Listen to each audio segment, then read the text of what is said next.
하나님 아버지, 오늘도 은혜의 소낙비를 이 땅에 내려주시고 옥토로 바꿔주신 하나님 은혜에 감사드립니다. 우리 심령을 참으로 소낙비 같이 큰 비를 내려주셔서 옥토로 바꿔주시고 말씀이 우리 심령 속에 뿌려져서 백배의 열매를 맺을 수 있도록 주여 축복하여 주시옵소서. 우리는 이 말씀으로 살고 말씀으로 하나님을 소망을 바라보고 살아가는 자들입니다. 주님께서 오직 말씀만이 우리 심령 속에 심겨지게 하셨고 또 잘 자라서 열매를 맺고 풍성하며 하나님의 영광을 드러낼 수 있도록 인도하여 주시옵소서. 오늘 사도행전을 통해서 또 우리가 주신 사명이 무엇인지를 분명히 깨닫고 이 사명을 잘 감당할 수 있도록 우리에게 힘과 능력과 믿음과 확신을 주시옵소서. 이 모든 말씀 우리 주 예수 그리스도 이름으로 기도드립나이다. 아멘. 비 오니까 더 많이 나오신 것 같아요. 그렇죠? 날씨 더우면 에어컨 바람 쐬러 나오시고 또 비가 많이 오면 다른 데 갈 수 없으니까 나오고 날마다 좋은 은혜 감사드립니다. 자, 우리가 이제 어제 사도행전 2장을 하다가 좀 마쳤죠. 우리 사도행전 하면 2장 하면 뭐 다 알죠. 성령 강림 사건. 이 성령 강림 사건은 구속사의 한 획을 긋는 중요한 사건이라고 했죠. 우리가 구약을 보면 성부 하나님의 주도적 사역이요. 그 다음에 이제 복음서는 성자 하나님의 주도적 사역이죠. 주도적 사역. 그 다음에 이제 사도행전에서 성령 하나님의 주도적 사역으로 국사의 이제 주도권이 좀 바꿔갑니다. 근데 누가 주도적으로 했느냐에 좀 이제 다르지만은 삼위 하나님께서 우리의 구속의 역사를 주도해 가신 것을 우리가 보게 되는 거죠. 그죠? 그래서 이제 국사의 전환점이 되는데, 2장에서 성령이 임했어요. 성령이 임했죠? 이 성령이 임한 것은 이미 구약에서 보내주시기로 약속했던 성령이 임한 것입니다. 임한 거죠? 어제도 이야기했지만 구약에서 보내주기로 약속이 2개 있다고 그랬어요. 2개. 하나는 메시아를 보내주시겠다는 약속. 또 하나는 성령을 보내주시겠다는 약속. 우리는 이제 보내주시는 약속하면 그냥 예수 그리스도 여자의 후손을 보내주셨다는 이 약속, 메시아를 보내주셨다는 이 약속만 생각하지만은 반드시 2개를 기억해야 합니다. 메시아를 보내주셨다는 약속과 성령을 보내주셨다는 약속. 왜 성령을 보내주셨다는 약속이 중요하고 성령 보내주신 것이 성취된 것이 중요한가? 메시아를 보내주셔서 구속의 사역을 이루는 것은 역사적인 객관적인 사실이지만은 그것을 우리에게 증언해주고 우리가 믿고 구원받게 하는 것은 성령의 역사예요. 그렇죠? 성령의 역사. 그래서 구약에서 성령을 보냈다고 약속했어요. 그래서 지금 2장에 성령이 임한 것도 바로 구약에 보내주시겠다는 약속의 성취죠.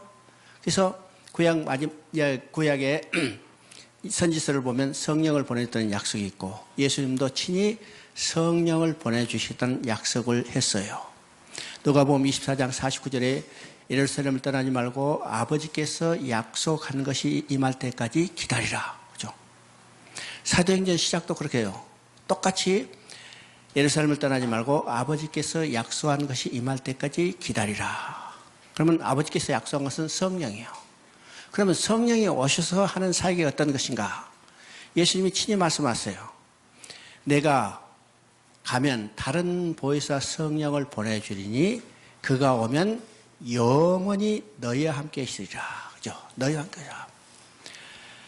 이것이 너희와 함께 있으리라는 게 성령이 와서 가장 중요한 사역입니다. 주님은 오늘 우리와 함께 계세요. 그죠? 성령의 사역으로 우리와 함께 계세요. 또 2번째는 어떤 것이요? 성령이 오면 그가 나에 대해서, 진리의 영이 오면 그가 나에 대해서 증언하리라. 그죠? 증언해요. 나에 대해서 증언하는 것은 예수님에 대해서 증거해요. 예수 그리스도를 증거하는 거예요. 그러면 예수 그리스도의 어떤 것을 증거한가? 어떤 것을 증거해요? 구약에서 예언하고 약속한 것이 예수 그리스도에 성취됐어요. 그렇죠? 이게 복음이요. 그렇죠? 이 복음을 나에게 증언해 주는 거예요. 그렇죠? 이 복음을 나에게 증언해 줄 때 내가 믿게 되고 구원을 얻게 되는 겁니다. 그래서 이제 사도행전 2장은 바로 그 모든 약속이 성취된 것을 보여주죠. 이 성령의 임함으로 또 하나의 구약의 예언이 있어요. 그 구약의 예언은 성령의 임함으로 신약의 교회가 탄생할 것을 예언했습니다.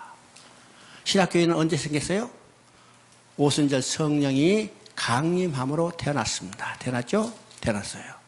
그래서 이것은요, 레위기 23장에서 이미 오순절에 새 소지를 드리라는 이 말씀을 통해서 오순절 성령 강림으로 태어날 신약교회를 예언하고 있습니다. 예언하고 있죠?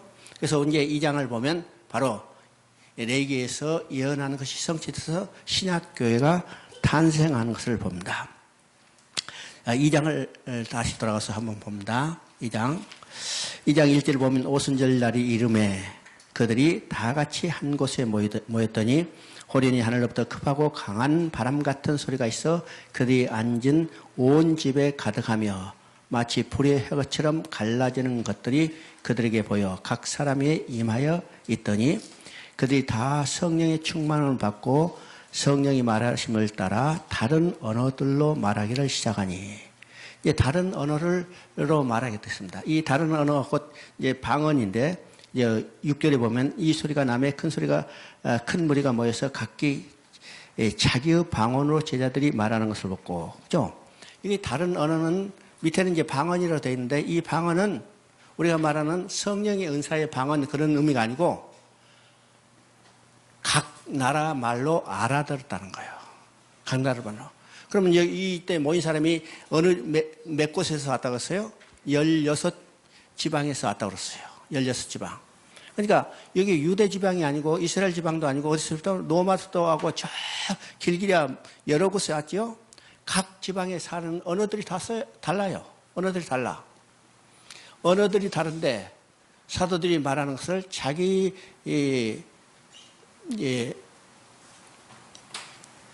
지방의 말로 알아들었다는 거예요. 지방의 말로. 이 현상은 어떤가? 이 현상은 우리가 바벨탑 사건을 통해서 보죠. 언어를 흩었게 하더라. 언어를 흩었다는 말은 다시 언젠가 모일 때가 있을 것이라는 것을 계시해 주는 겁니다. 그죠? 지금 하나님을 배반하고 자신들이 나라를 건설했어요. 하나님의 것을 흩어버렸어요. 언어를 혼잡게 했어요. 왜 여기 바벨이라는 나라를 세우고 그들을 바벨이라는 나라의 상징성을 드러내기 위해서 바벨이라는 탑을 세웠을까? 그죠? 바벨이가 언어가 하나이기 때문에 그 하나된 언어를 가지고 자신들을 드러내기 위해서 바벨이라는 나라를 세우고 그 상징적으로 바벨이라는 탑을 세웠어요. 하나님이 흩어버렸어요. 언어를 혼잡게 했더라. 그죠? 언어비 혼잡게 했으니까 오늘날 우리가 각 나라를 말을 쓰고 각 방언을 쓰는 이런 것들을 이야기해요. 근데 흩어졌기 때문에 혼잡게 하고 흩어졌다는 것이니까 언젠가 하나로 통일하게 될 때가 있을 것이다 하는 것을 계시하고 있어요. 암시하고 있어요. 언제 흩었어요? 언제 이제 하나로 만들었어요? 지금 오순절 성령 강림으로 인해서 하나로 만들어진 겁니다. 자, 오순절 강림으로서 언어가 혼잡할 뿐만 아니라 각 민족의 담이 흐러지고 하나로 되는 거예요. 하나로 되게. 교회는 뭐요? 온 민족이 하나가 되는 겁니다. 그죠? 에베소서 2장 우리 18절에 읽어봤어요. 그로 말미암아 우리 둘이 한 성령 안에서 아버지께 나아감을 얻느니라. 그죠? 우리 둘이 한 성령 안에서 아버지께. 그럼 우리 둘은 유대인과 이방인이 하는데 오늘 말하면요, 오늘 모든 민족이 아버지께 나아가는 거예요. 이 교회의 가장 중요한 거죠. 교회는 교회에 나오는 성도들이 이 땅에서 얼마나 누리고 잘 먹고 잘 살게 하고 또 권세를 누리고 살게 하는 게 해주게 하는 것이 목적이 아니라 딱 한 가지 목적이에요. 딱 한 가지 목적. 어떤 목적이요? 아버지께 나아가는 거예요. 아버지께. 하나님께 다시 나아가는 거죠. 여러분 예수를 믿는 목적이 무엇일까? 왜 예수를 믿어요? 왜 교회에 다녀요? 왜 예수를 믿어? 왜 교회를 다녀? 딱 하나가 이 목적이에요. 아버지께 돌아가겠어요. 하나님께 다시 돌아가겠어요. 그죠? 아버지께 돌아가기 위해서, 하나님께 돌아가기 위해서는 오직 한 길, 유일한 길은 오직 예수 그리스도를 믿는 일이요. 그죠? 예수 그리스도를 믿는 일이요. 그래서 교회 나온 모든 성도들에게 예수 그리스도를 증거해주고 확실히 알게 하고 확실히 믿게 하고 그를 통해서 뭐요? 하나님께 다시 돌아가요. 이게 교회의 가장 중요한 사명입니다. 오늘 중요한 사명이죠. 근데 오늘 교회가 이런 하나님의 나아가는 길이 아니라 얼마나 이 땅에서 누리고 살고 사느냐 하는 것에 초점이 바뀌어져 버렸어요. 바뀌어져 버렸어요. 이게 중요한 문제죠. 우리 이제 구속사를 볼 때 서론의 가장 중요한 것을 이야기했어요. 종교는 두 가지 종류라고 또 했습니다. 종교는 두 가지 종류. 하나는 인간 중심의 종교고 하나는 하나님 중심의 종교예요.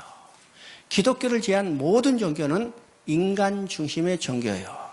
이 말은 인간 자신의 달성할 목표를 세우고 이것을 달성하기 위해서 계획을 세워요. 그렇죠? 그리고 인간은 유한하기 때문에 자신이 세운 이 목표도 자신이 달성할 수 힘들어. 그래서 초월적인 힘을 이용하려고 하는 것이 인간 중심의 종교입니다. 기독교를 제한 모든 종교는 바로 인간 중심의 자신의 목표와 계획을 달성하려는 거예요. 그죠? 누구를 이용해서? 초월적인 힘, 곧 신을 이용해서요. 그죠? 신을 이용해서. 그런데 기독교는 철저히 하나님 중심의 종교예요. 하나님의 계획과 목적을 스스로 달성하려는 거예요. 인간은 거기 순응하는 거죠? 인간이 순응하기 위해서는 하나님의 계획과 목적을 알아야 해요. 그런데 인간은 근본적으로 알 수 없어요. 왜요? 유한한 인간이 무한하신 하나님의 뜻을 알 수 없잖아요. 뜻을 알 수 없죠. 그러면 모를 건가? 알 수 있어요. 언제 알 수 있을까요? 하나님이 자신의 계획과 목적을 알려줬을 때 알 수 있어요. 그죠? 알려줬을 때 알았어요. 그러면 알려주는 것을 우리가 다른 말로 하면 계시라고 그래요. 그죠? 계시, 보여준다. 계시예요. 그 계시를 기록하는 책이 뭐냐면 성경이요. 성경이죠? 그래서 우리는 성경을 근거로 신앙생활을 하기 때문에 기독교를 계시의 종교라고 그래요. 계시 종교. 그래서 우리는 성경을 통해서 하나님이 목적하는 것이 무엇이고 하나님의 뜻이 무엇이고 그것을 어떻게 이루실 건가를 알고 우리는 거기에 순응하는 거죠. 순응하는 거죠. 그래서 우리 기독교가 어떤 종교인가를 아는 겁니다. 이것이 이제 2장에서 말하는 각기 자기 언어, 다른 언어, 그것도 6절에 말한 방언을 이야기합니다. 방언을 이야기하는데 자, 이 성령이 임하니까 사람들이 어떤 반응이 나타나는가, 그죠? 22절을 보니까 다 놀라며 당황하며 서로 이르되 어찌된 일이냐. 어떤 이들은 조롱하며 이르되 그들이 새술이 취하였다. 성령이 임하고 그들이 각기 다른 말로 그들이 하는 말을 알아들을 때 사람들이 다른 사람들을 보고 그걸 놀라게 됐어요. 그죠? 소동이 일어나고 당황하고 기이 여기고 호심이 생기고 그리고 더 나아가서는 조롱하기 시작하고 마지막으로는 이 도대체 어쩐 일이냐. 그렇죠? 도대체 어쩐 일이냐. 우리도 마찬가지죠. 어떤 신기한 일이 나면 야 이거 무슨 웬일이야 이렇게 생각하죠. 지금 성령이 가면서 방언하기 시작하니까 사람들이 야 왜 이것던 일이냐. 그때 베드로가 일어서서 내가 이 기괴한 일을 알려주겠다. 알려주겠다. 사람들이 보고 어쩐 일이냐 하니까 이 일이 무슨 의미인가를 알려주겠다. 그죠? 그것이 14절에 봅니다. 사람들아 이 일을 너희로 알게 할 것이니 내 말에 귀를 기울이라. 여기서 첫 번째 베드로의 설교가 나옵니다.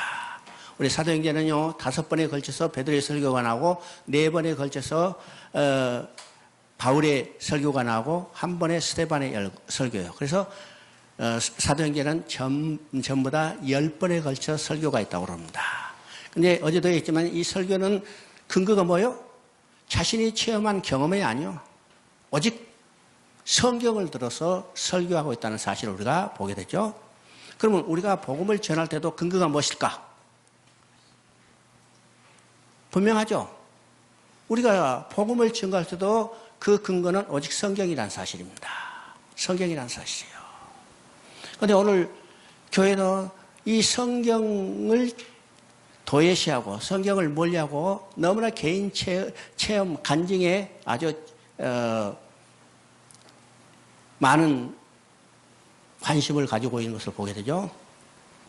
내가 이제 광주로 이사 가기 전에 수지에 살았어요. 수지에 이제 조그만 교회에 나가는데 나는 그 교회가 예배를 하면서 설교를 시작하게 돼 꼭 간증을 한 편을 보여주고 해요. 꼭 간증을. 근데 그 간증의 패턴이요 똑같아요. 여러분 혹시 보시는지 몰라도 똑같은 패턴을 간증하고 성경하고 그 간증을 보여주고 그것을 시작으로 해서 설교를 하더라고요. 근데 본문의 말씀과 그 간증과 이 설교의 내용이 연결이 잘 안 되는 그런 것들을 느꼈어요.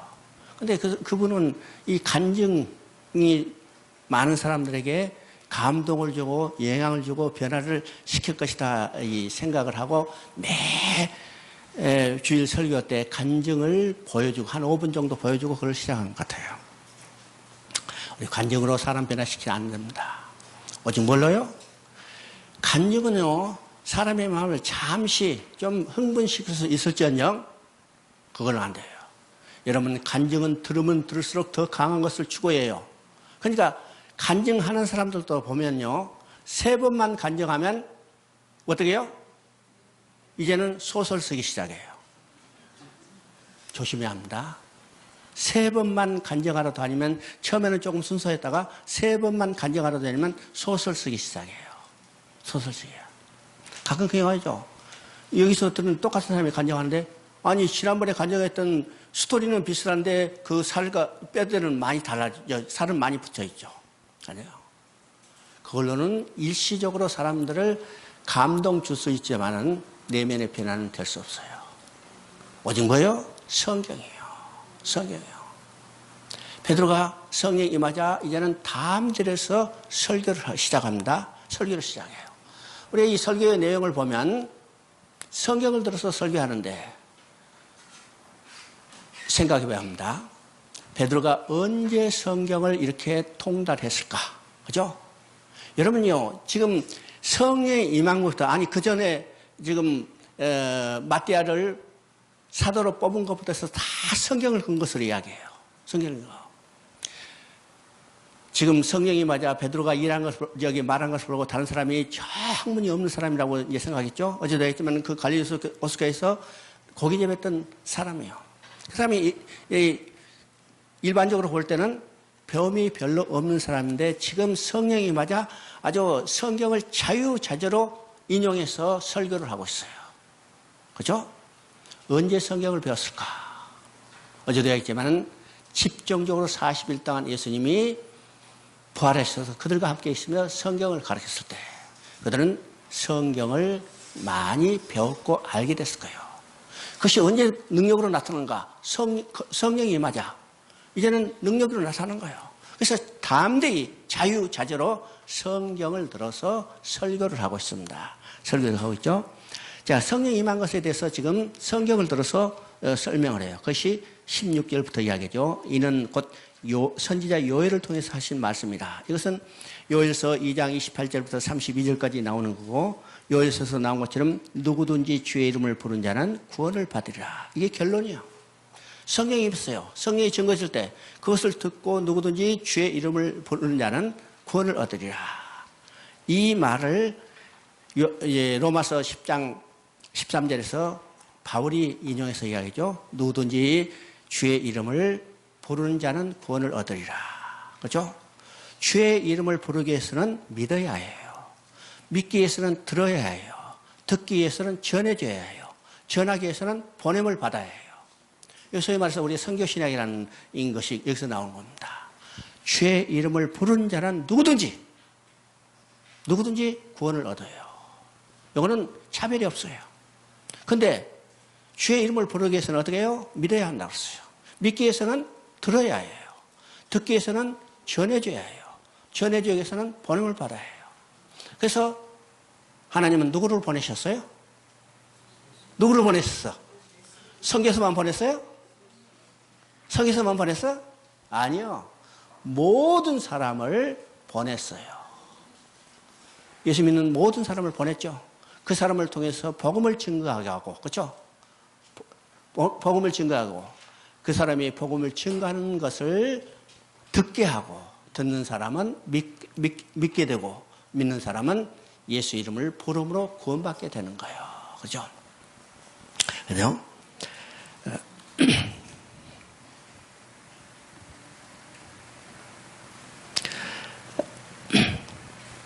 그럼 이제 22절부터 시작해서는 예수님에 대해서 친히 증거한 겁니다. 아시죠? 예, 증거되냐.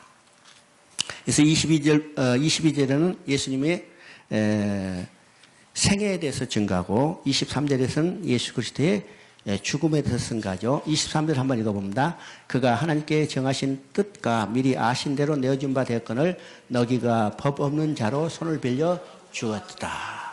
여기서 이제 예수님의 죽음도 하나님의 정하신 뜻에 따라 미리 아신 대로 죽어요. 그러니까 예수님의 죽음은요, 우연한 죽음이 아니라는 사실이죠. 이미 창세 때부터 계획하시고 그 계획대로 성취됐다는 사실을 보여주는 거예요. 언제 예수님이 죽음이 계시가 됐어요? 예수님이 죽음이 언제 계시가 됐어요? 창세기 3장 21절. 여호와께서 아담과 하에게 가죽옷을 지어 입히시니라. 자, 이 말씀이 이미 예수님의 죽음이 계시되어 있어요. 가죽옷을 지어 입히시기 위해서는 어떻게 해요? 짐승의 죽음이 선행돼야 해요. 그죠? 짐승의 피 흘림이 선행돼야 해요. 이것을 구약 내내 계시를 발전시켜 나가다가 이제는 실체로 십자가에 죽으신 거죠? 죽은 거예요. 그러니까 우연한 죽음이 아니라 이미 계획되시고, 그리고 여러분도 알지 않느냐 이거요. 그러니까 누가 구약 내내 이 사실을 이스라엘 백성에게 가르쳐 줬어요. 그러니까 너희도 아는 바지. 그렇죠? 그리고 법 없는 자들의 손을 빌려 못 박아 죽었더라.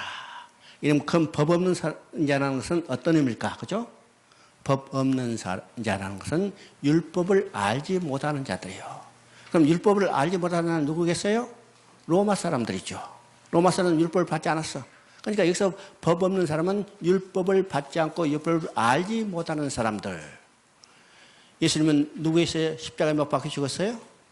로마 군병에 의했어요. 그죠? 이 로마 군병에서. 그래서 이 법 없는 자들입니다. 그죠?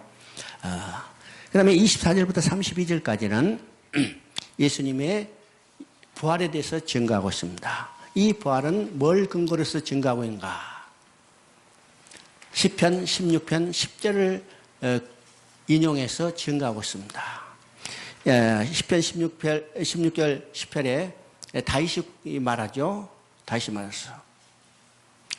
내가 썩지 않음을 보려가 소울의 깊이에 들어가지 않는다. 곧 지금 사도행전은 썩지 않음을 본다고 이야기했는데, 지금 다윗이 그랬어요. 내가 썩지 않음을 보지 여기 소울의 음부에 들어가지 않는다고 이야기했어요. 그런데 이 말을 인용해서 베드로는 이야기죠. 다윗이 지금 말하는데 다윗이 썩지 않음을 본다고 했다.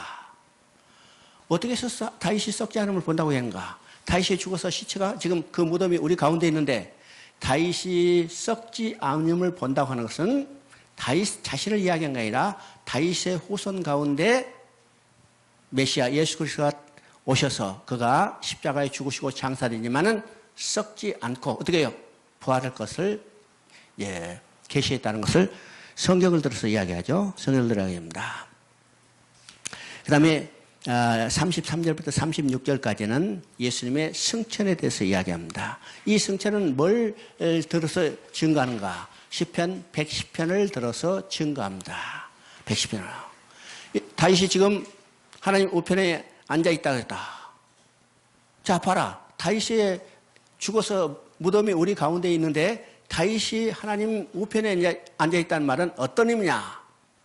이건 다윗이 하나님 우편에 앉아있다는 말이 아니라 다윗의 후손 가운데 예수 그리스도가 오셔서 그가 죽으셨고 장사됐지만 그는 부활해서 승천해서 하나님 우편에 앉아 계신다는 것을 증거하는 거죠. 이제 성경을 들어서 철저히 증거하고 있습니다. 철저히 증거하죠. 자, 그제야 그 결과가 어떤 결과가 나타나는가. 그것이 이제 37절부터 나타나죠. 37절부터 47절까지는 교회 탄생입니다. 그죠? 교회 탄생. 자, 이 말을 듣고 이 말을 들은 사람들의 반응이 어떻게 되는가. 그들이 37절을 보면 그들이 이 말을 듣고 마음에 찔려 베드로와 다른 사도에게 물어 이르되 형제들이여 우리가 어찌할꼬 하거늘. 자, 메시아로 온 예수 그리스도를 그들과 십자가에 못 박아 죽었어요. 그런데 하나님이 그들을 살려서 하나님 우편에 계시다 했어요. 그리고 마지막에는 나중에는 어떤가? 그가 하나님께서 주와 그리스도가 되게 하셨느니라. 이 말을 듣고 그들이 깜짝 놀라는 거예요. 그들은 누구를 죽였어요? 그들이 기다리는 메시아를 죽였어요. 그리스도를 죽였어요. 이야, 큰일 났다. 큰일 났다.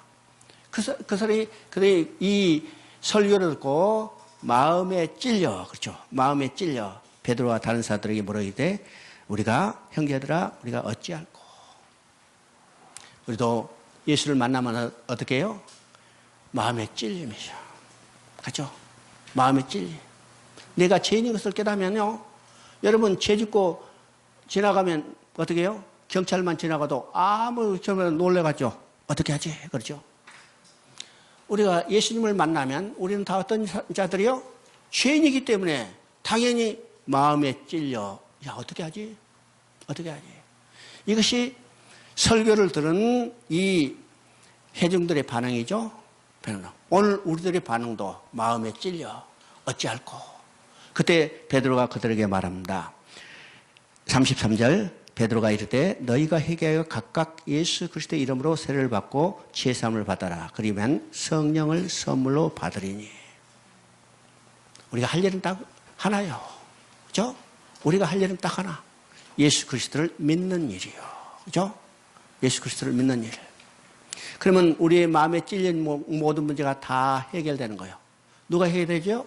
주님이 해결해 주는 거예요. 그러니까 예수 그리스도를 만난 순간 우리의 마음에 찔리지만은 내가 죄인인 것을 깨닫는 순간이에요. 그 순간. 그죠? 그래서 예수를 만난 사람의 첫 번째 고백은 내가 죄인인 것을 고백한다고 그랬죠? 베드로가 예수님을 만나서 첫 번째 고백이 나는 죄인으로서이다. 그죠? 죄인으로서다. 이사야가 우시아 왕이 죽되 성전에 올라가서 높은 보좌에 앉으신 주님을 봤을 때 첫 번째 고백이 뭐예요? 화로다. 나는 망하게 되어 있다. 이거 죄인인 거예요. 죄인인 것을 고백할 때 누가 해결해줘요? 주님이 해결해 주는 겁니다. 주님이 해결해 줘요. 그래서 회중의 반응이 마음에 찔려. 알죠? 마음에 찔려.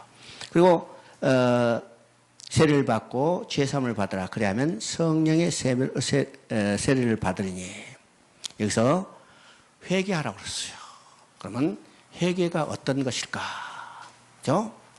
회개와 또 하나의 용어, 비슷한 용어가 있는데 후회라는 말이 또 거기서 조금 나가면 참회라는 말이 있어요.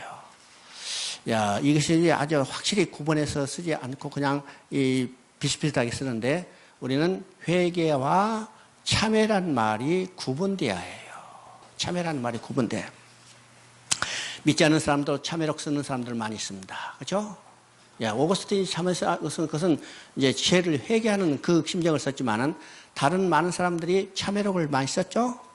그러면 회개와 참회, 또 참회의 조금 약한 부분을 우리가 후회, 반성이라고 이야기했었어요.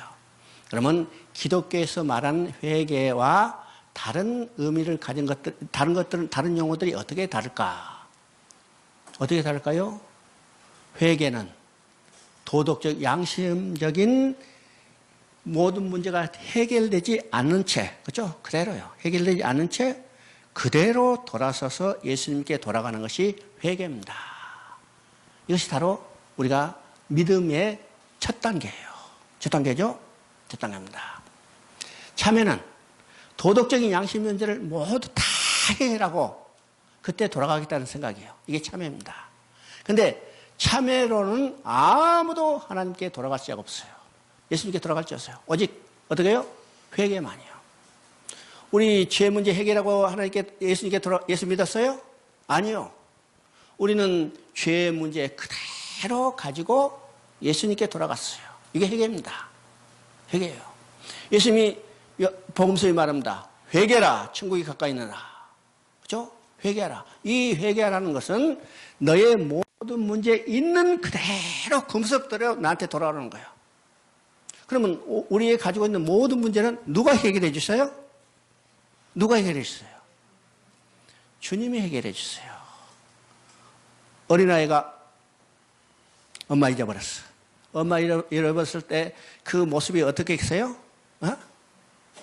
옷도 덜어주고 그냥 울며 발버둥 쳤기 때문에 온몸이 꾸질꾸질하죠. 꾸질해요. 야, 엄마가 돌아오라 할 때, 야, 목욕하고 새 옷 입고 돌아오게 해요? 그대로 돌아가면 누가 목욕시켜주고 새 옷 갈아입혀요? 엄마가 해주는 거예요. 엄마가 하니까. 그러니까 우리는 참회, 반성, 후회가 아니라 회개하고 하나님 앞에 돌아가죠. 이것이 회개하여 각각 예수 이름으로 세례를 받고 제사함을 받아 그리하면 성령을 선물로 받으니 우리가 해야 할 일은 회개입니다. 하나님 앞에 그대로 이 모습 그대로 돌아가는 겁니다. 그렇죠? 우리는 2장 11절 한번 봅니다. 2장 11절 그레데인과 아라비아인들과 우리가 다 우리의 각 언어로 하나님의 큰일 말함을 듣는도다. 여기서 이제 하나님의 큰일이라고 했어요. 그러면 이 하나님의 큰일, 성경에서 말하는 하나님의 큰일이 의미가 뭐라고 했어요? 어제 이야기했죠. 하나님의 큰일. 성경에, 구약 성경에도 하나님의 큰일이라는 말이 나와요. 그죠? 요에서도 지금 우리가 아까 했지만 요에서 2장 21절에 하나님의 큰일이라는 말이 나와요. 또 예레미야 33장 3절에 하나님의 큰일이 나와요. 크고 은밀한 일이라는 말이 나오죠. 그러면 하나님의 큰일이 어떤 일일까? 하나님의 큰일이 어떤 일일까? 네? 부모 잃은 어린아이에게 가장 큰 일은 어떤 일이요? 부모이 돌아간 일이요. 아들을 잃은 엄마에게 가장 큰 일은 어떤 일이요? 아들을 찾는 일이요. 이게 큰일이요. 큰일이죠? 그러니까 하나님의 큰일, 성경에서 하나님의 큰일을 할 때 어제도 얘기했지만은 어떤 기사 이적을 일으키는 그런 것이 큰일이라고 생각하면 성경을 잘못 이해하게 돼요. 성경이 말하는 하나님의 큰일은 오직 하나예요. 하나님이에요. 어떤 거요? 자기 백성을 찾는 일이에요. 자기 백성을 찾는 일이요. 그래서 여기서 지금 그레데인과 아라비아인과 우리가 다 우리의 각 언어로 하나님의 큰일을 말함을 듣는다. 이것은 바로 하나님의 큰일을 말함으로, 이건 어떤 말이요? 천하 만민이 모두 다 구원을 받게 됐다는 복음입니다. 구원을 받겠다는 복음. 이 복음을 말함을 그들이 듣게 됐어요. 뭘 통했어요? 성령이 임함으로 이제는 사도들이 담대히 하나님의 복음, 성령에 의해서 그 복음이 그들 심령 속에 주어졌다는 이 사실을 듣게 됐다는 거예요. 깨닫게 됐다는 거예요. 깨닫겠죠? 오늘 우리도 이 큰 일을 우리 마음속에 받아들이고 깨닫고 알아야 해요. 인간의 가장 큰 일은 하나님께 돌아가야죠. 무엇을 돌아갈 수 있어요? 복음을 통해서만 돌아갈 수 있어요. 이 복음은 어떤 것이라고 했어요? 복음이 바로 큰 일을 우리에게 행했다는 사실을 알려주는 것이 복음입니다. 그렇죠? 이 복음이 뭐라고 했어요? 복음은 기쁜 소식. 그 기쁜 소식의 내용은 예수 그리스도를 통해서 천국에 돌아가 하나님과 영원히 함께 살게 됐다는 것을 이야기하죠. 이것이 인간이 듣는 가장 큰 소식, 복음입니다. 다른 말하면요, 하나님이 행해주신 큰 일이요. 하나님이 행해주신 큰 일을 우리는 듣게 됐어요. 무엇을 통해서? 성령 임함으로 이제는 듣게 됐죠. 듣게 됐습니다. 자, 교회가 생겨났죠. 교회가 생겨났어요. 자, 40절을 읽어보면 또 여러 말로 확정하여 권하며 이르되 너희가 이 폐역한 셋에서 구원을 받으려 하니 이 말을 받는 사람들이 세례를 받으며 이날에 신도수가 3,000이나 더하더라. 이 폐역한 세대에서 구원을 받으리라. 이 말은 아주 간단한 말이에요. 이 폐허간사는 믿지 않은 자의 불신 자들이 모여있는 이 집단을 말합니다. 그러면 어떤 세대요? 지금 믿지 않는 자, 저 믿지 않는 자, 이 세대들이 모여 사는 그곳에서부터 어떻게 해요? 예수 그리스도를 믿고 구원을 받으라는 겁니다. 구원을 받죠. 그 다음에 그 말을 받는 사람은 세례를 받음에 이날에 신도의 수가 3,000이나 더하더라. 베드로의 최초의 설교를 듣고 그들이 마음에 찔려 우리가 어찌할까 할 때 회개하고 예수를 믿더라. 그러면 세례를 받고 성령을 받으리니 그랬어요. 그래서 이 폐허간 세대 구원을 받으라 그랬죠. 폐허간 세대, 믿지 않는 세대에서 이제는 믿음으로 나오라는 거예요. 하나님 앞으로 나오라는 거예요. 예수를 믿고 구원 받으라는 거예요. 그죠? 그 구원받은 수가 몇 명이냐? 3,000이나 됐다고 했어요. 3,000. 여기서 3,000이 어떤 숫자인가? 이건 숫자에 중요한 게 아니고 여기서 중요한 것은 최초의 교회가 세워졌다는 거예요. 그죠? 이 신약에 처음 태어난 교회입니다. 그러면 신약의 교회는 어떻게 태어났어요? 내게에서 예언한 대로 성령이 강림함으로 태어난 것이죠. 성령이 강림함으로 새 조서를 드리라. 성령 강림함으로 새 신약교회가 태어났습니다. 그러면 이 신약교회는 어떤 교회인가?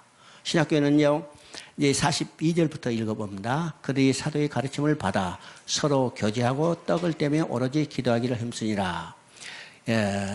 44절에 믿는 사람이 다 함께 있어 모든 것을 서로 통하며 모든 재산과 소유를 팔아 각 사람의 필요를 따라 나눠주고 날마다 마음을 같이하여 성전에 모이기를 힘쓰고 집에서 떡을 떼며 기쁨과 순전한 마음으로 음식을 먹고 하나님을 찬미하며 또 온 백성에게 칭송을 받으니 주께서 구원받는 사람을 날마다 더하게 하니라.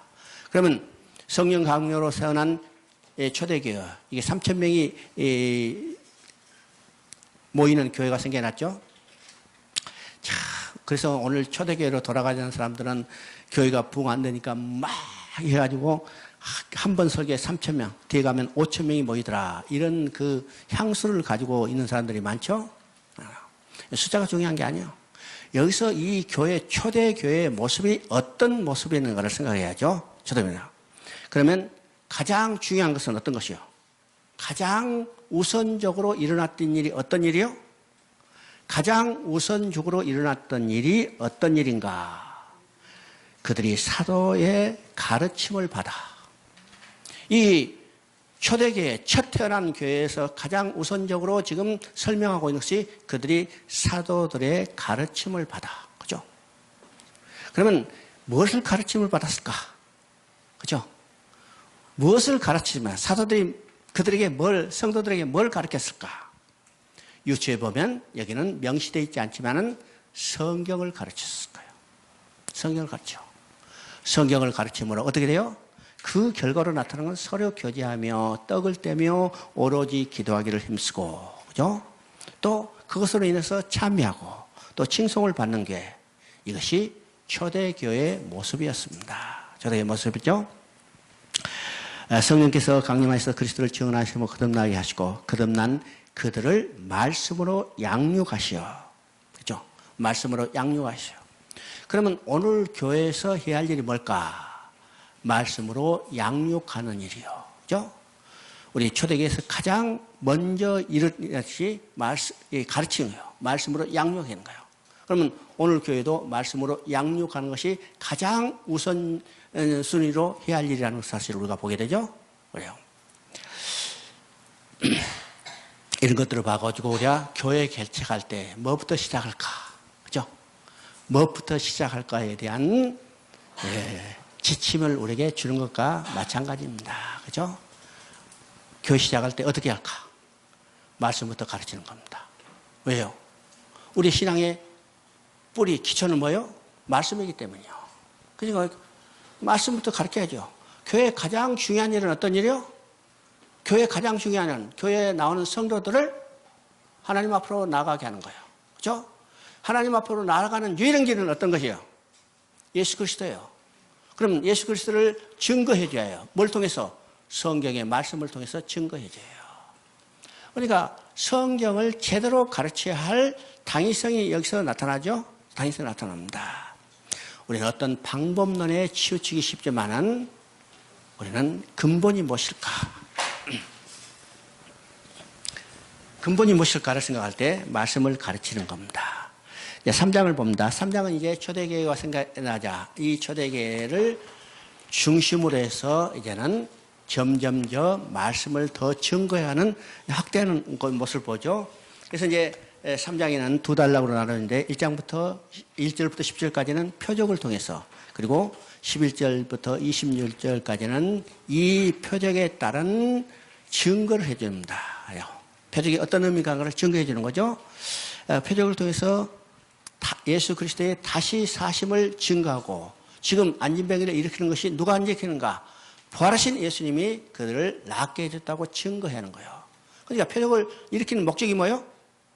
표적을 일으키는 목적이 예수 그리스도를 증거하는 데 있다는 사실입니다. 그렇죠? 증거하는 사실이 있어요. 우리의 복음서도 마찬가지죠. 복음서 전반부에 많은 기적과 이사가 나와요. 그죠? 후반부는 기적과 이사가 나오지 않고 전반부에 기적과 이사가 나오는데 기적과 이사를 행한 목적이 뭐라고 그랬어요? 예수 그리스도가 누구인가를 알게 하기 위해요. 표적 그 자체가 목적이 아니라고 했습니다. 표적 자체가 목적이 아니라 표적을 통해서 예수 그리스도가 누군지를 알게 하는 거예요. 그러니까 우리가 성경 읽을 때 많은 이 기적과 이사를 그 목적이 무엇인가를 알아야 해요. 알아야죠. 그래서 복음서 전반부에 많은 기적과 이사를 행한 후에 예수님이 제자들에게 확인한 사항이 있어요. 그 확인이 뭐라고 써요? 너는 나를 누구라 하느냐. 그죠? 예수님이 누구신가를 알게 해요. 이것이 표적을 일으키고 제자들이 예수님이 누구를 알았는가를 확인하는 겁니다. 그때 베드로가 뭐라고 써요? 주는 그리스도시요 살아계신 하나님의 아들이시니라. 그렇죠? 지금 이 안진병이를 일으키는 것도 예수님이 누가 그 기적을 일으키는가를 알게 하는 거예요. 누가 그 기적을 일으켰어요? 부활하신 예수님, 나사렛 예수의 이름으로 일어나 걸어라. 부활하신 예수님이 그 기적을 일으켰다는 것을 표적을 통해서 그들을 증거하죠. 이것이 3장의 내용입니다. 3장 1절 한번 읽어봅니다. 제9시에 기도 시간에 베드로와 요한이 성전에 올라갈 때, 그죠? 제9시에. 우리 이제 사도행전을 보면 기도의 내용들이 많이 나오죠. 지금 여기에 제9시에 기도 시간에 베드로와 요한이 성전에 올라갈 때 했습니다. 성전에 올라갈 때. 일정한 시간에 시간을 정해놓고 이들이 기도했던 모습을 우리가 보게 되죠. 그리고 이 기도할 때 사도행전에 나오는 기도를 보면 집중적으로 했어요. 더불어 마음을 합심하여 기도하고 어떻게 해요? 또 시간을 정해놓고 이게 기도했죠. 여기서 제9시 기도 시간에 베드로와 요한이 성전에 올라갈세, 그죠? 성전에 올라갈세. 이것은 기도할 수 있는 조건을 마련한 겁니다. 정해진 시간에, 정해진 장소. 오늘날요, 기도하기가 쉽지 않아요. 그렇죠? 기도하기 쉬워요? 기도하기 쉽지 않아요. 기도하려면 월드컵 한대. 그렇죠? 그래 안 기도해요. 우리가 월드컵 보는 것만큼 기도 시간을 뺏기는 거예요. 실제로 많은 오늘 문화가요, 우리가 조용히 하나님과 교제하는 시간을 많이 빼앗아가고 있어요. 그래서 오늘날 어떤 사람이 이야기합니다. 오늘날 순교는 어떤 것이 순교인가? 십자가에 주는 것 같은 그런 자기 목숨을 내오는 것이 순교가 아니라 오늘 문화적 이기로부터 단절하는 것이 순교다 이렇게 얘기해요. 그죠? 문화적 이기. 오늘 얼마나 많은 문화적 이기가 있어요. 핸드폰. 여러분 핸드폰 손에 안 들면 불안하죠? 불안해요. 핸드폰 놔두고 갔어. 엘리베이터 타고 저 밑에 내려갔는데 핸드폰 없다. 그럼 뭐 또 올라가. 안 들고 가면 불안하니까요. 불안해요. 뭔가를 봐야 해. 뭔가를 핸드폰에 손을 거야 해요. 이게 오늘 우리의 영성을 죽이는 일입니다. 그죠? 또 많은 문화적 이기들이 있어요. 많은 문화적 이기들. 인터넷, 또 TV, 많은 문화적 이익이죠. 우리가 이것부터 완전히 단절될 수 있다면 어떻게 해요? 하나님과 깊은 교제의 시간을 나눌 수 있어요. 나눌 수 있죠? 저는 한국에 오면요, 어지러워요. 안 볼 수 없잖아요. 보이고 또 더 관심이 있는데. 중국에 가면 우리 집에는 인터넷도 없고 TV도 없어요. 그러니까 이게 어디서 이게 스마트폰으로 통화하려면 인터넷 연결되는 거죠. 나는 모바일 데이터도 안 쓰니까 돈 드니까. 그냥. 그러면 어떤 때 하루 여기 강의 안 나가고 하루 일주일 동안 집에 있으면 완전히 절벽이 깜깜해요. 일주일 동안 전화 한 통화도 안 와요. 그죠? 전화 안 오는 게 편하니까. 전화 한 통화 안 와요. 그럼 절벽이죠. 그때 정말 내가 한 주간 동안요, 많은 일들을 해요. 집중적으로 할 수 있죠. 집중적으로. 너 간섭할 사람이 아무도 없고, 먹고 싶으면 먹고, 자고 싶으면 자고, 책 보고 싶으면 책 보고, 이 자료 정리하고 싶으면 정리하고. 그리고 조용히 하나님과 교제하는 시간을 갖게 되는 거죠. 이게 순교입니다. 이게 순교예요. 정말 우리가 그 순교할 수 있어요? 쉽지 않죠. 조건이 이루어지지 않아요. 조건이 이루어지지 않아요. 근데 우리는 정말로 그것과 단절해서 하나님과 깊은 교제 시간, 기도 시간을 나눌 수 있는 문화적 순교가 필요하다는 사실이죠. 문화적 순교. 그죠? 바로 이제 베드로가 요한이 제9시 기도 시간에 성전에 올라갔어요. 자, 그 2절을 보니까 나무서부터 못 걷게 된 이를 사람들이 메고 오니 이는 성전에 들어온 사람들에게 구걸하기 위하여 날마다 미문이라는 성전에 도는지라.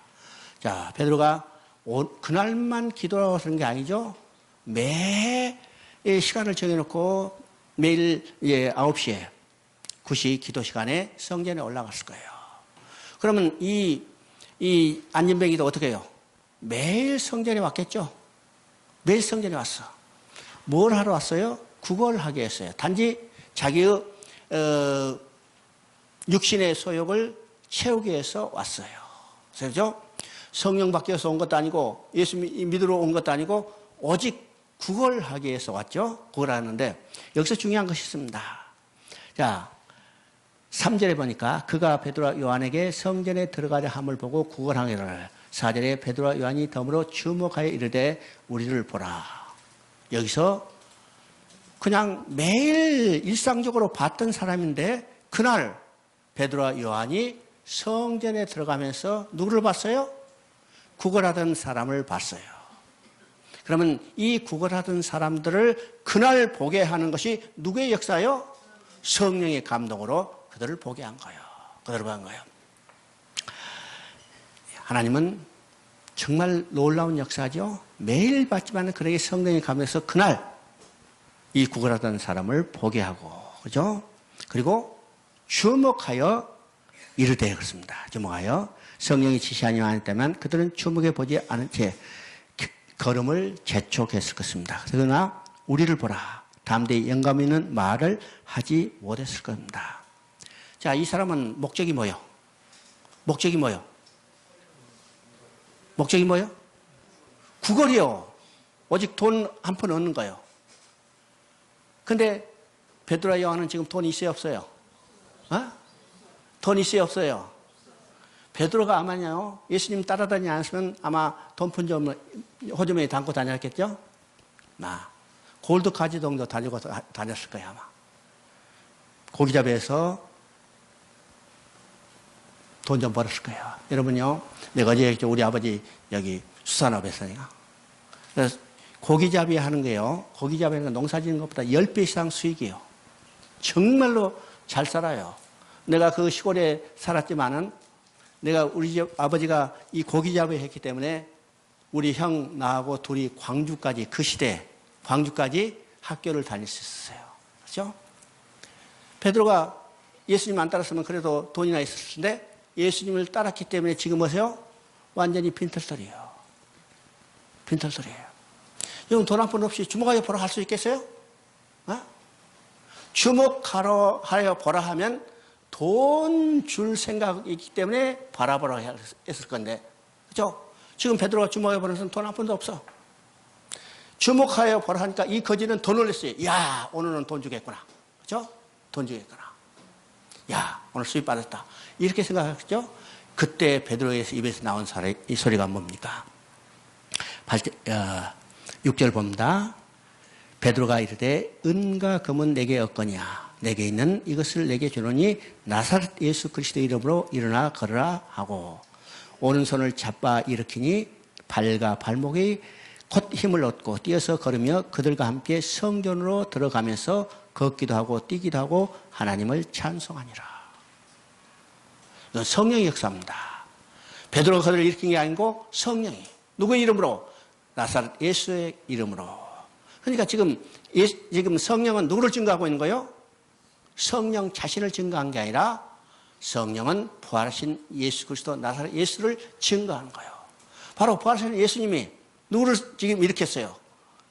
나면서부터 안진병이 된 이 40살쯤 되는 사람을 일으킨 거예요. 일으킨 거죠? 우리의 능력이 아니요. 누구의 능력입니까? 오직 부활하신 예수님의 능력. 자, 나면서부터 40살 때까지 안진병이에요. 이 사람 평생 구걸을 했겠죠? 구걸을 했습니다.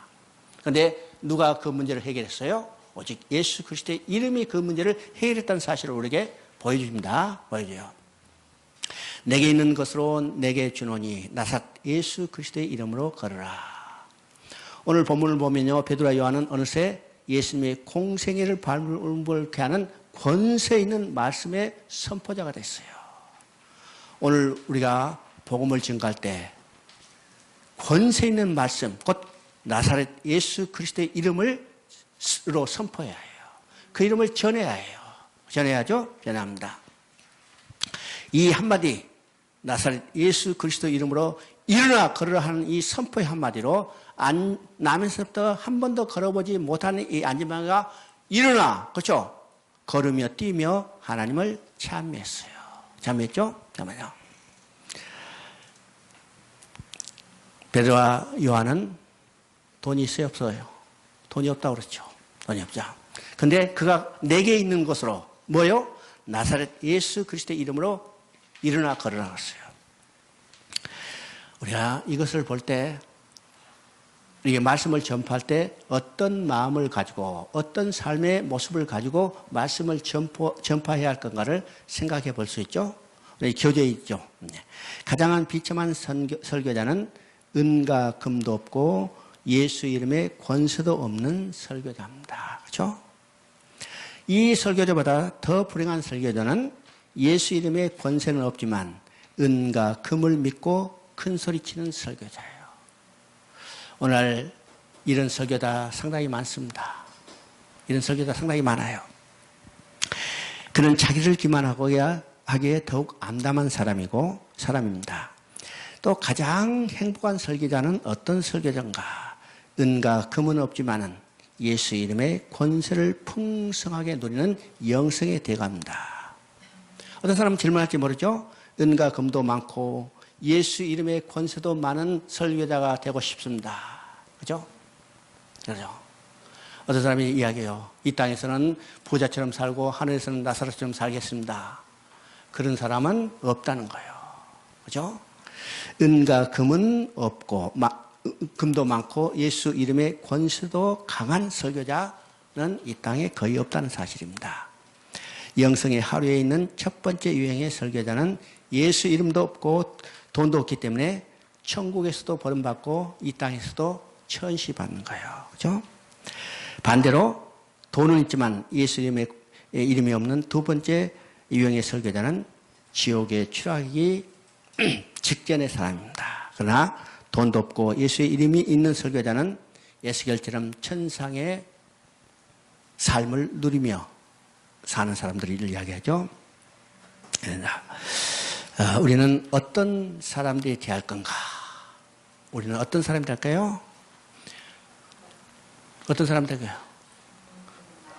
은과 금도 많고, 그렇죠? 은과 금도 많고 예수 이름에 권세도 많은 사람이 됐으면 얼마나 좋을까? 그렇죠? 아멘. 그런데 그는 거의 없다는 사실입니다. 거의 없어. 우리는 어떤 걸 택해요? 오직 예수 이름의 을 가지고 그 권세를 활용할 수 있는 설교자들이 되어야 해요. 복음 전도자들이 되어야 합니다. 그래서요, 우리의 삶의 신앙의 목표가 뭐라고 했어요? 우리의 신앙의 목표가 분명하다면 우리는 예수 이름의 권세를 가진 영성의 대가들이 될 수가 있습니다. 그죠? 그래서 우리 신앙의 목표가 뭐라고 했어요? 이 땅에서 얼마나 누리고 사는 것이 목표가 아닙니다. 그죠? 이 땅에서 얼마나 출세하고 있는 것이 목표가 아니에요. 그죠? 이 땅에서 얼마나 즐겁게 사는 것이 목표가 아닙니다. 그죠? 목표예요. 우리 전도서는 바로 그것을 이야기해요. 육신을 가지고 있는 사람이 추구하는 것은 세 가지라고 했어요. 권세요, 부요, 쾌락이에요. 근데 솔로몬이 그것을 다 누려본 결과가 어떻게 했어요? 해 아래 모든 것이 유익이 없느니라. 만족감이 없다고 그랬죠? 만족감이 없어요. 그래서 그 인간의 본분이 무엇일까? 인간의 본분은 하나님을 경외하는 것이다. 그러면 하나님을 경외하는 것은 어떻게 해요? 하나님의 약속을 믿고 하나님이 이 모든 것을 성취할 것을 확신하는 것이 하나님을 경외하는 거예요. 그것이 사람의 본분이라고 했어요. 사람의 본분이라는 것은 어떤가? 사람이 지어진 목적대로 사는 건데, 지어진 목적대로는 살면 어때요? 하나님께 돌아가서 하나님과 함께 살면서 기뻐하며 즐거워하며 그 영광을 드러내는 거예요. 그러면 하나님을 떠나는 인간이 누구를 통해서 돌아갈 수 있어요? 예수 그리스도를 통해서 돌아갈 수 있어요. 예수 그리스도는 곧 하나님이 하나님께 돌아오게 하기 위해서 하나님이 우리에게 보내주시로 약속한 메시아고, 메시아죠? 그러니까 예수 그리스도를 믿는다는 것은 뭐예요? 하나님을 경외하는 거예요. 약속을 믿는 거예요. 그죠? 약속을 믿음으로 하나님께 다시 돌아가서 하나님의 영광을 바라보고 즐거운 삶을 누리게 되는 겁니다. 그래서 우리의 본분은 뭐예요? 인간의 본분은 사람의 제일된 목적이 무엇이냐? 우리 잘 아는 바지요. 에스터민스터 신앙고백 제1조. 보통 장로교 헌법에 나오는 이 요리문답의 1조는 바로 이거예요. 사람의 제일된 목적은 뭐예요? 하나님과 영원히 함께 살며 그 함께 즐거워하느니라. 그죠? 이게 하나님의 창조의 목적이에요. 창조의 목적도로 회복하는 것이 하나님의 구원 계획이고 이것이 이루는 것이 성경이에요. 그러니까 우리 삶의 목적이 뭔가? 오직 예수 그리스도의 이름이라는 사실을 우리가 깨달아야 합니다. 자, 이 사건이 있는 후에 베드로가 11절부터 26절까지는 두 번째 설교를 합니다. 이 두 번째 설교는 첫 번째 설교하고 내용이 비슷해요. 내용이 비슷해요. 예수님의 생애를 그대로 설교했어요. 예수님의 그 생애 그 자체가 뭐예요? 바로 복음이에요. 그죠? 예수님의 생애 자체가 복음이기 때문에 예수님의 생애를 그대로 성경을 들어서 설교했다는 것은 복음을 전한 겁니다. 복음을 전한 거죠. 무엇을 통해서요? 안진병이를 일으키는 이 사건을 통해서 이 사건의 의미가 무엇인가를 베드로가 두 번째 설교를 통해서 그들에게 가르쳐주죠. 그런데 우리 이제 13절을 한번 읽어봅니다. 13절. 아브라함과 이삭과 야곱의 하나님 곧 우리 조상의 하나님이 그의 종 예수를 영원하게 하시니라. 너희가 그를 넘겨주고 빌라도가 놓아주기를 결의한 것을 너희가 그 앞에서 거부하였으니. 바로 이제 예수님이 붙잡히시고 재판을 받고 십자가에 죽으신 이 내용을 이야기하죠. 너희가 넘겨주고 빌라도가 놓아주기를 결의한 것을 너희가 거부하고, 그렇죠? 거부하고. 또 14절 보니까 너희가 거룩하고 어려운 이름을 거부하고 도리어 살인한 사람을 놓아주기를 구하여 생명의 죄를 죽였다. 누가 그들을 십자가에 못 박게 했어요? 바로 이 설교를 듣는 유대인들이요. 그죠? 유대인들이 예수님을 십자가에 못 박혀 죽였어요. 그죠? 너희가 죽였다. 생명의 주를 죽였다. 그런데 누가 살렸어요? 하나님이 죽은 자 가운데서 그를 살리셨으니 우리는 이 일의 증인이라. 왜요? 그 증인이죠. 부활하신 예수님을 그들이 봤고 만났고 같이 식사했고 그들에게 함께 40일 동안 함께 있었어요. 그러니까 그들은 예수님이 부활의 증인이죠? 증인이요. 유대인들은 그들을 십자가에 못 박혀 예수님을 십자가에 못 박혀 죽였지만 그걸 누구로 살리냐면 하나님께서 살리셨어요. 이 살리셨다는 것을 예수님이 부활했다는 것은 이 제자들이 본 증인이라는 사실입니다. 증인이요. 그런데 그 부활하신 예수님이 그들을 이 안전병기를 낫게 해야 했다는 거예요. 그래서 16절 보니까 그 이름으로 믿음으로 그 이름이 너희가 보고 아는 이 사람을 성하게 하시나니 예수로 말미암아 난 믿음이 너희 모든 사람 앞에서 이같이 완전하게 낫게 하였느니라. 17절 보니까 형제들아 너희가 알지 못하여 그리하였으니 그렇죠? 그러면 유대인들이 지금 예수님을 십자가에 못 박혀 죽게 한 것은 그들이 알지 못해서 그렇게 했다는 거예요. 알지 못했어요. 이제 예수님도 말씀하죠. 저희들을 용서해 주셔서 저희들이 하는 일을 알지 못하는 아니라. 스테반도 똑같이 이야기합니다. 저희들이 용서해 주셔서 저희들이 하는 일을 알지 못하니라. 예수님 십자가에 못 박혀 죽게 한 것은 그들이 알지 못해서 그래요. 이건 부지 중에 살인했다는 것을 하나님께서 인정해 주시는 거예요. 그러면 부지 중에 살인했다는 것은 어떡해요? 그들이 받을 기회가 있다는 거죠. 용서받을 기회가 있다는 거예요. 이 받을 기회가 있다는 것을 어디서 보여주냐면 어떻게요? 우리가 구약의 도피성 제도를 통해서 보여줍니다. 도피성 제도. 도피성 제도는 어떤 제도요? 어떤 사람이 다른 사람을 잘못해서 죽였어. 알지 못해서 죽였죠? 근데 그 사람이 보복을 받으면 또 하나의 억울한 죽음이 생기기 때문에 어떻게 해요? 하나님은 도피성 제도를 마련하고 도피성에 피하면 일정한 기간 보호할 수 있도록 제도를 마련해 주셨죠.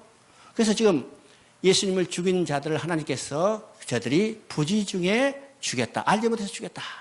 그래서 그들이 사함받을 여지를 주시는 겁니다. 그렇죠? 그러면 예수님을 죽인 여기 예수님을 부지 중에 죽인 자는 곧 누구예요? 유대인만이 아니라 오늘 우리들이라는 거예요. 왜요? 예수님은 내 죄 때문에 죽으셨잖아요. 그래서 하나님도 나도 예수님을 죽인 부지 중에 죽인 살인자로 여겨주시고 이 용서할 기회를 용서할 여지를 우리에게 주셨어요. 그래서 그러면 우리가 누구를 통해서 용서받을 수 있어요? 언제 용서받을 수 있어요? 이것이 여호수아 20장에 나오죠. 여호수아에 그 살인자가 도피성에 갔어요. 그러면 언제 자기 집으로 돌아갈 수 있는가? 재판이 끝나면. 그죠? 재판이 끝나면. 재판은 끝났죠? 재판은 끝났어. 누가 재판 받았어요? 내 대신 예수님이 재판 받았어요. 또 대제사장이 죽으면 제사장은 죽었어요. 당시 대제사장이 죽으면 그 오살한 자는 자기 집에 돌아갈 수 있어요. 대제사장은 죽으셨어요. 대제사장은 누구요? 예수님이요. 예수님이 내 대신 죽으셨기 때문에 나는 오살한 자로 취급돼서 어디로 돌아갈 수 있어요? 집으로 돌아갈 수 있어요. 내 집은 어디요? 여러분 집은 어디요? 서울? 우리의 돌아갈 영원한 집은 하나님의 집, 곧 천국이에요. 천국이에요. 대제사장이 죽었기 때문에 우리는 우리 집, 천국으로 돌아갈 수 있어요. 아시죠? 그래서 지금 오살한 자로 취급했어요. 근데 이제 18절을 보면 그러나 하나님이 이 모든 자의 선지자 입을 통하여 자기의 그리스도께서 고난받으실 일을 미리 알게 하신 것을 이와 같이 이루셨느니라. 그러면 이 모든 일은 이미 하나님께서 계획하시고 이 하나님께서 성취해 가신 일이라는 거죠. 그러니까 이 모든 일이 어떤 것이요? 우연히 일어난 일이 아니라 하나님께서 창세 때부터 계획하시고 이루신 일이에요. 그래서 에베소 3장 9절에 이야기했처럼 영원부터 만물을 창조하신 하나님 속에 감춰있던 비밀의 경륜, 영원 전부터 만물을 창조하신 하나님 속에 감춰있던 비밀의 경륜이죠. 여기서 놀라운 일입니다. 영원 전부터 범죄하자 구원 계획을 세우신 게 아니라 어디요? 영원 전부터요. 그건 명시가 되지 않으면 여러분이 자식을 낳을 때 자식 잃어버린다는 생각 있어요, 없어요? 그걸 연필로 써놓지 않았지만은 자식 낳을 때 잃으면 찬다는 것은 이미 자식 잉태부터 머릿속에 생각하고 있는 거예요. 그러니까 잃어버리면 즉각 찾으러 온 거예요. 이것이 영원 전부터 만물을 창조한 하나님 속에 감춰있던 비밀 경륜이죠. 우연한 일이 아니라 하나님은 이미 창조 이전에 이 모든 것을 계획하시고 그대로 성취하고 있다는 사실을 우리에게 보여줍니다. 그죠?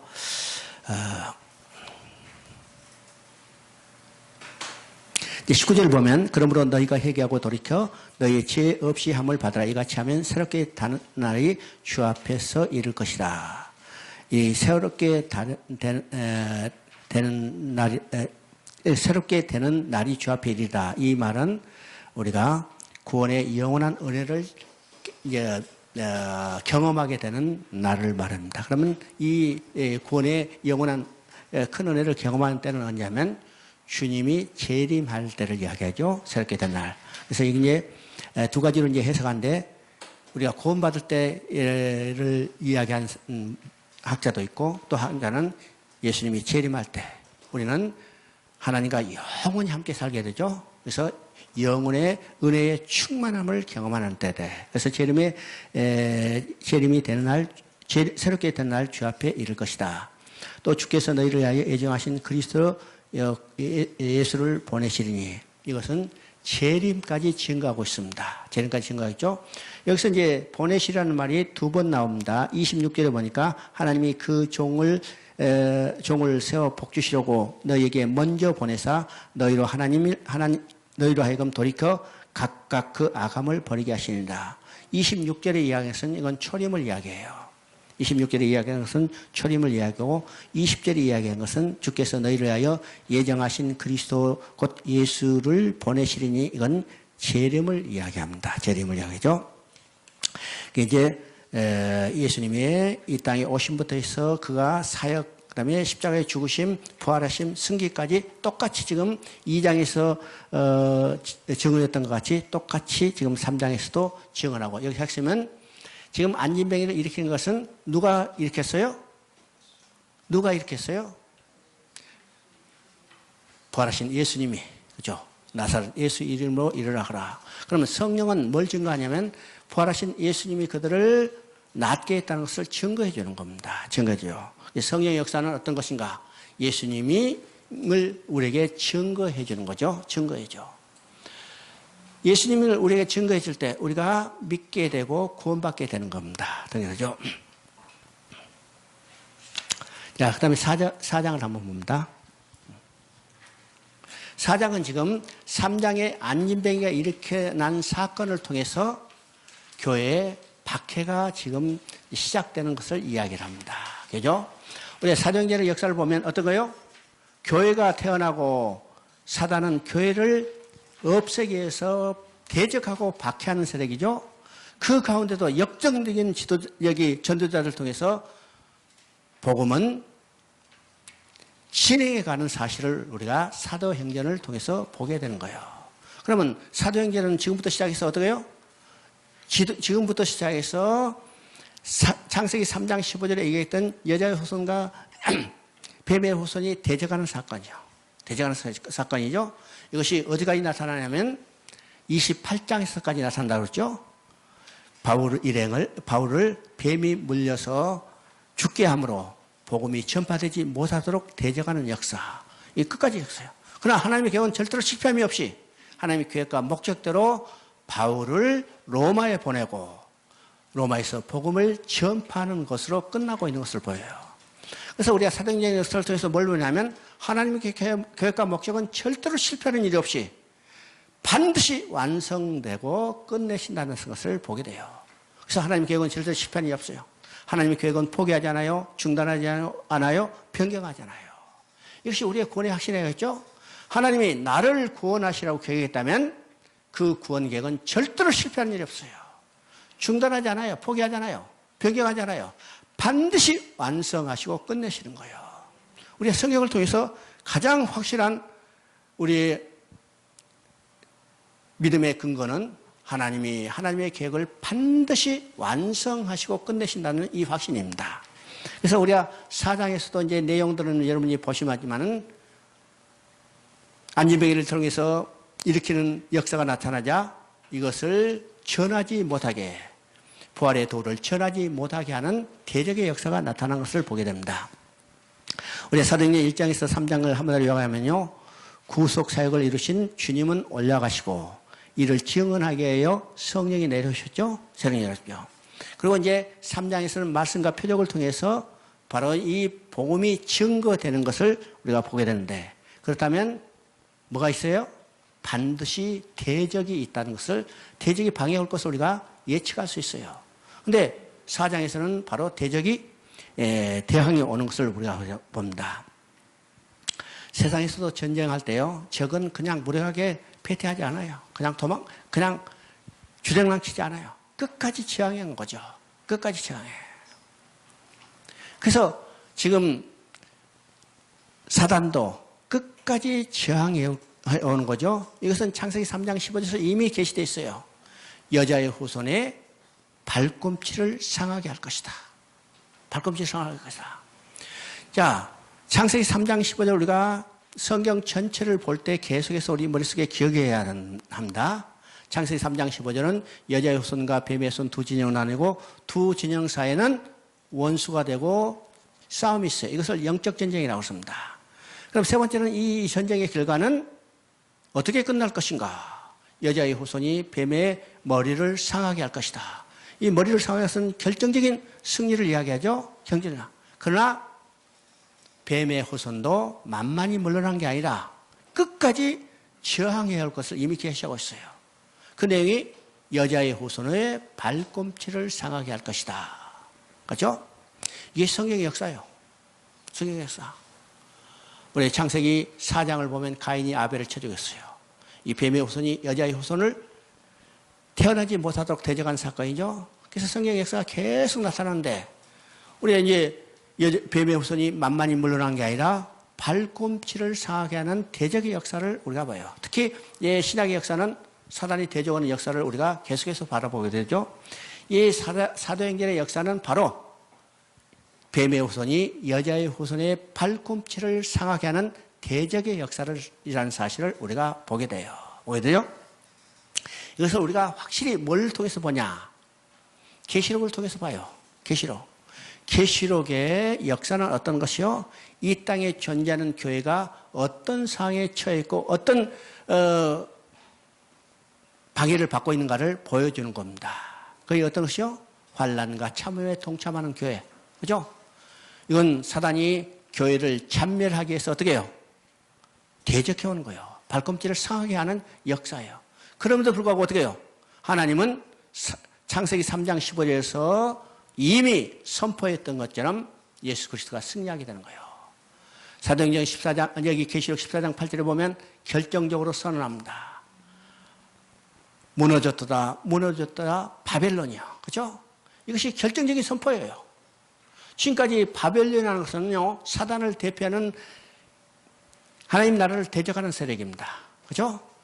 사단이 조정하는 하나님 나라를 대적하는 세력이 뭘로 나타나냐? 바벨론 세력으로 나타나요. 바벨론.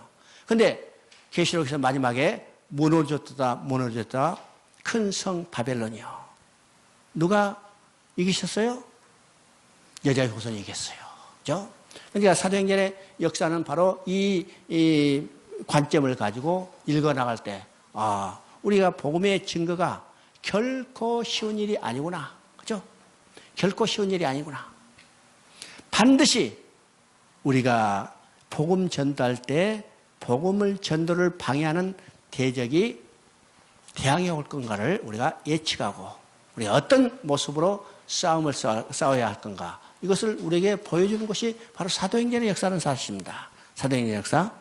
이제 잠깐 쉬었다 합니다.